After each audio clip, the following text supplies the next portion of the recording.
During the summer of 2023, we moved to a remote Scottish Hebridean island to be its only two residents, along with our 2 pet sheep and pair of cats. These remote islands seem to retain an old-fashioned rhythm and a charm which we find encouraging us to live a more frugal and simple life, the way man was perhaps more intended to. We have an ancient stone cottage to restore, veggies to grow, livestock to build up, fish to catch and smoke, a boat to buy, and much more.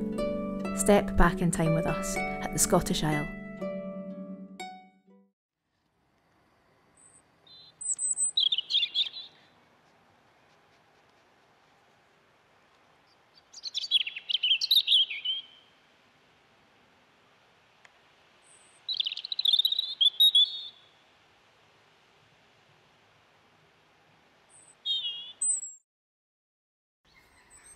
Right, I'm going to take you on a trip up the back of the property. This is pretty much behind my office, and there's a reason we're going up here. But this is a very, very steep bit of hill. This is an old deer track that I'm walking up, or should I say slipping down. Can't use my stick when I've got this camera with me.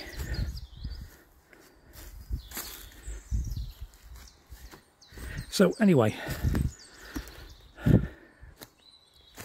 reason for climbing up here is, well, first of all, not only for the absolutely stunning view,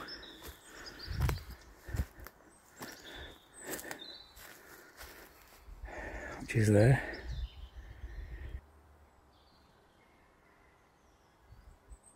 old swing, obviously Derek and his kids. So what we're in the hunt for is wood. We're changing the place where we're chopping the wood for winter, and as I said in the last diary, we're moving the storage space underneath the cabin. So in doing so, we want wood closer to home. And I have been up here once before, very briefly. I remember an abundance of dead pine kicking around, but it's not really pine that we want, it's oak.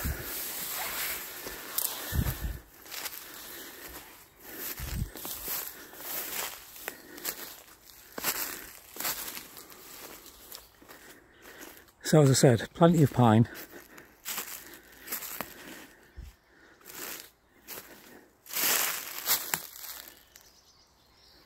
Don't know what that is under there.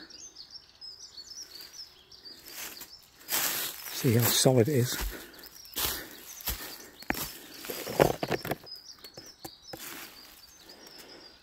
Looks like cedar.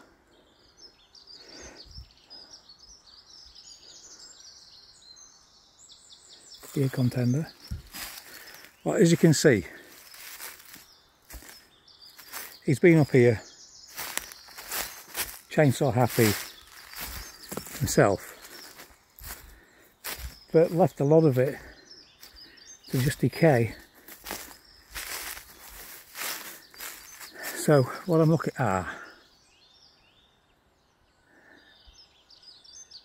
now that oak in the centre with the screen is dead. No leaves on it whatsoever. It's bloody high though. It's not very wide. Trouble is, it would, I don't really want to be felling anything. Let's have a closer look.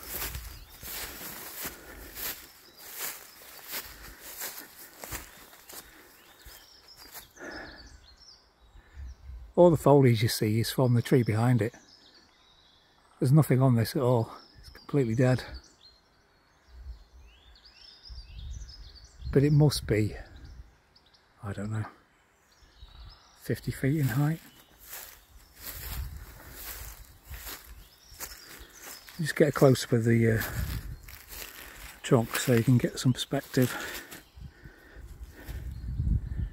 So it's not a very thick tree, but the issue is where is it leaning? Now if it was leaning in that gap, which is exactly where it wants to fall, we've got no problems. But it isn't. It's leaning directly away those branches.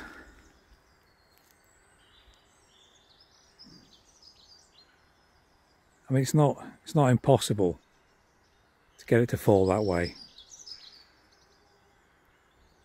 You really want to be going with the tree, if you know what I mean. Well, that's a possibility.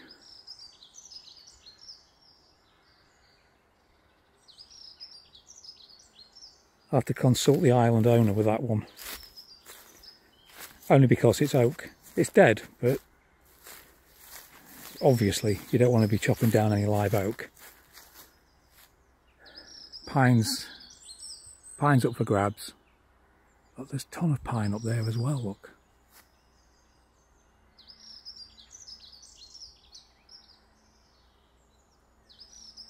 Don't understand why a lot of this has been cut down. I don't know if Derek was told to just chop away all the pine that he could see. Anyway, that oak there is a contender.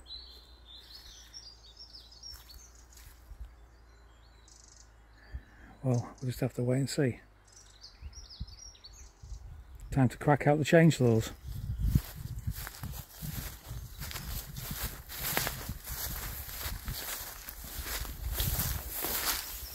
Right, back to the house.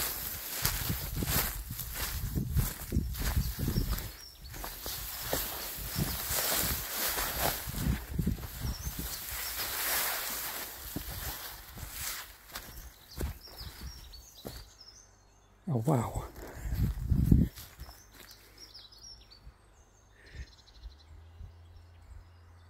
This tree.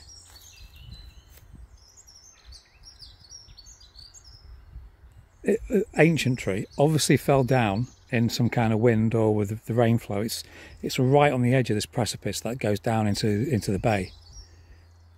Directly below here is where the tide comes up to. But this tree has fallen over, and in falling over it's decided, no, I'm going to live. And these shoots that have erupted from the trunk are now fully grown mature trees.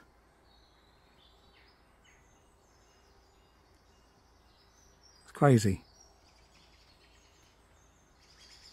Everything has the will and desire to carry on living.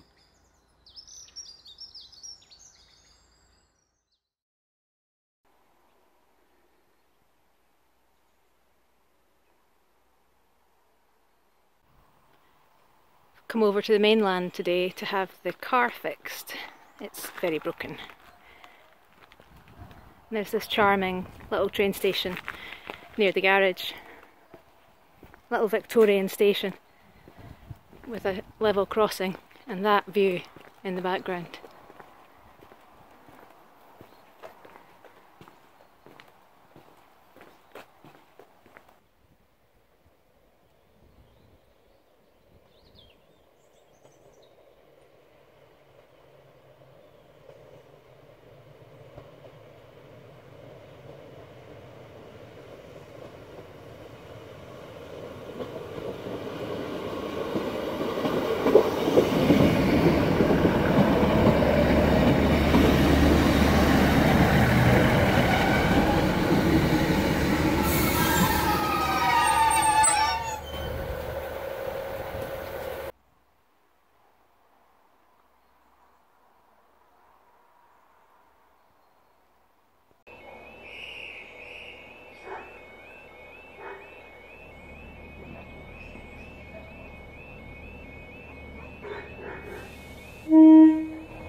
This is an old croft cottage, part of the township over on the mainland, which we were talking about in the last episode. You can tell it's a croft house because you can see the window would have been there. The corners here, I'll walk round and show you, and I think that's half of a doorway there. And here is, up the ridge here is a trackway, and so I think this has been intentionally demolished in order to make a track. You can see there's quite a bit of rubble there.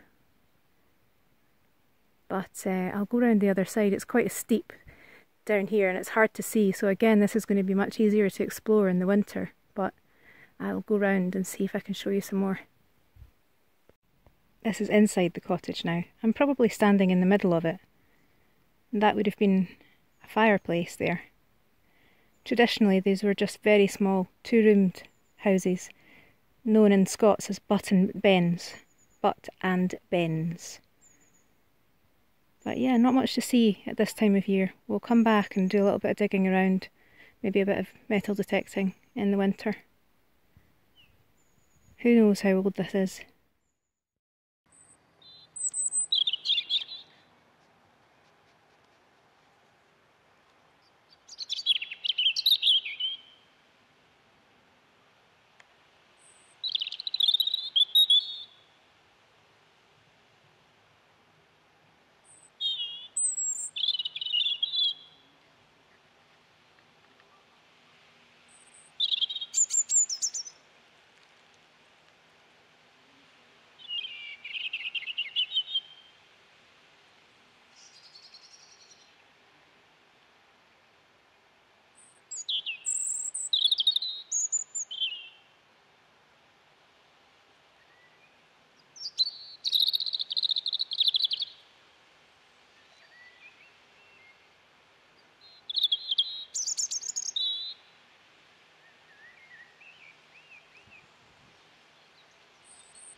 In around the 5th century, the west coasts and islands of Scotland were settled by Celts crossing the sea from Ireland, and before that the land was populated by the tribes such as Picts and Caledonii.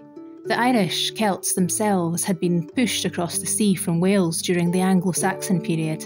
Interestingly, the word Hebrides is believed to come from the ancient patriarch Eber, a Hebrew word meaning to cross over or cross beyond, something our seafaring ancestors obviously did a lot of. It is also the root of the old place names of Iberia and Hibernia. Celtic languages are so similar to ancient tongues of the Middle East that many words are the same, and even in the Declaration of Arbroath of 1320, the Scottish barons honoured their heritage from those far-off lands, remembering themselves to be descended from the Scythians of old. The west coast also had its share of prehistorical Norse invasions and settlers, with Vikings establishing major seaports for themselves here to engage in trade. The clan systems of these lands developed after the Scottish Wars of Independence, when land given to a chief by the king would pass to his sons, and each member of the family, which is what the Gaelic word clan means, would claim a bond with the chief. Within his own clan lands, a man was a tenant wherever he pleased, though the clan boundaries were often responsible for feuds and wars with neighbours from another family. Military chiefs of a clan, known as tacksmen, would sublet parcels of his own land to tenants, and that way of working the land really has been the crofting tradition in Scotland that is still even evident today.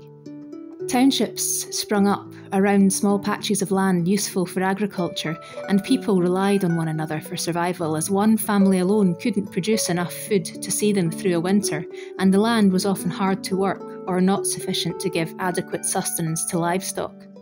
In this manner, the tradition of grazing sheep on a hillside with a shepherd to protect them sprung up, and shepherds would abide there with the flock, passing the time caring for them. The men were also known to be good knitters and darners, although the job of processing fleeces and spinning yarn was for the womenfolk. The practice of moving cows onto summer pastures also sprung from this need for sustenance, and stone shelters known as sheilings were built where the rich grass was found. Summers were spent there by the women and children, with time being used making the dairy ready for the coming autumn. Still, the food was scarce, and even into the 18th and 19th centuries, locals relied on other sources of income and had to take the little they earned to market for store cupboard goods. Extra could be made by driving cows to market, something folk often walked hundreds of miles with their beasts to do, as they fetched a good price, and many immigrants went to Canada and America funded this way. But income could also be earned from boat building, salting fish such as herring, which are here in abundance, charcoal production, and seaweed harvesting. Seaweed was collected and burned to make an alkali useful in soap and glass production, done in the big towns. There was also whisky. It wasn't unusual for a family or township to have its own still or two, and until licensing was inflicted upon the poor folk in the late 18th century, a good living could be made from Ushkabea, as it's known in Gaelic. Still, being Scots, they ignored the excisemen and continued in their distilling illegally, hiding stills and malting houses in hills and glens, and smuggling became quite commonplace on these waters. The old-timers would tell you that every cottage would just happen to have an unfortunate elderly lady in residence when the government excisemen would come by to investigate a report of illegal distilling, and this lady would just happen to be too infirm to stand up to greet the official to the home. She would also just happen to have voluminous skirts on that day, under which the family had stuffed their year's supply of bottled whisky. Just come home from the mainland. And such a relief to me to come home, where we only have the sounds of the birds and the weather. It's nice to be out and talk to people, meet some locals, but the peace of this place is just not surpassable.